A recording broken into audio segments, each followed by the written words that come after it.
Wow. All right, Samsung is in the doghouse. Google's going, well, over the top. And Bond is driving electric. Love to tech. Welcome back to the most talked about news segment in all of cable.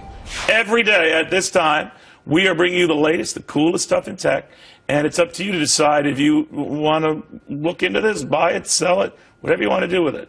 Because it starts here with us talking about it. First up, Samsung, a dog's best friend. This $30,000 doghouse is complete with a paw-operating snack dispenser, a treadmill, a hot tub. Geez, I'm moving into this thing. And an entertainment room so the dog can watch TV. That's right, Fido catching Cavuto in a kennel. What? All right, Tech Watcher Kristen Ruby on if Samsung is barking up the wrong tree. What do you think? Hi. What do I think? I don't think they're barking up the wrong tree. You know, I think that this is good for Samsung to try and keep themselves out there in the news. Obviously, we know Apple is still crushing them. So I think Americans spend over $56 billion annually on their pets. How many people are going to spend $30,000 on? A few, a very targeted few. O'Reilly and Hannity, that's it. Targeted people, people love spending money on Fido. I understand that. And I have a German Shepherd. I wonder if they have bigger dogs, bigger breeds. But I'm not going to spend $30,000 on a house for them. It is a lot. But people spend on their pets. So I think this is not a crazy idea. Samsung could be branching out to something. I think Samsung has to be branching out to something. They're trying here. They're going to try whatever they can try. And if it's a dog dream home, then I hope it works. Ralph, is it me or is the dog featured in this promo video? Doesn't the dog look kind of wired to the hilt? Right? Like heavily caffeinated? Right there, still as a dog.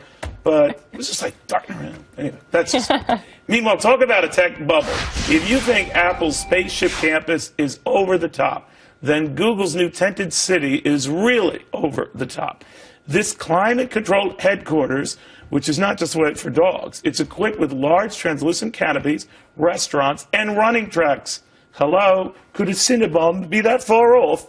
All right, so Kristen, is Google getting a little off track here? Or like Samsung with the dog thing, doing something right?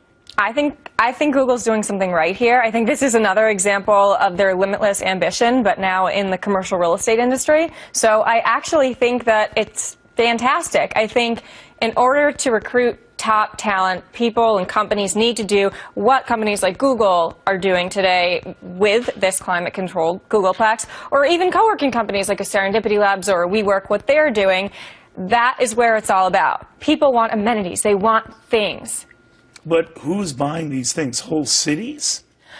Not whole cities are buying them. I mean, for this one with Google, the Googleplex, the people that want to work there are obviously investing. It's investing in your talent, and I think that is what really matters. All right, but you're investing in the talent. What's the difference between something like that and like being in a building like this?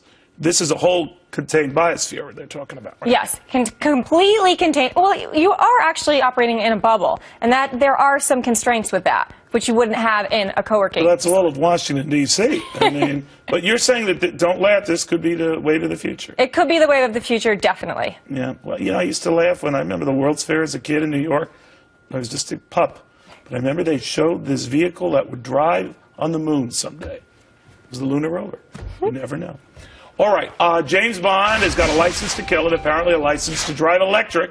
Aston Martin now debuting its first ever electric concept car, complete with a state-of-the-art ejector seat. Just kidding on the ejector seat. But anyway, Kristen, car's getting a lot of buzz. I don't know if Elon Musk should be worried or Tesla should be worried, but something's going on here. What do you think?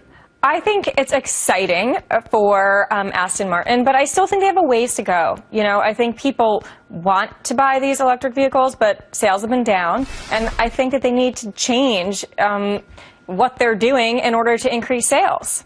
You know, it's a dumb question on my part, but I always thought whatever you get not using gas, are you just eating up energy from a utility? And since a lot of utility energy comes via coal, do you actually risk making the earth dirtier, if you're not a coal fan, I'm saying? So is it really that clean a vehicle? You know, I can't speak to how clean it is. What I can speak to is that it's very time consuming.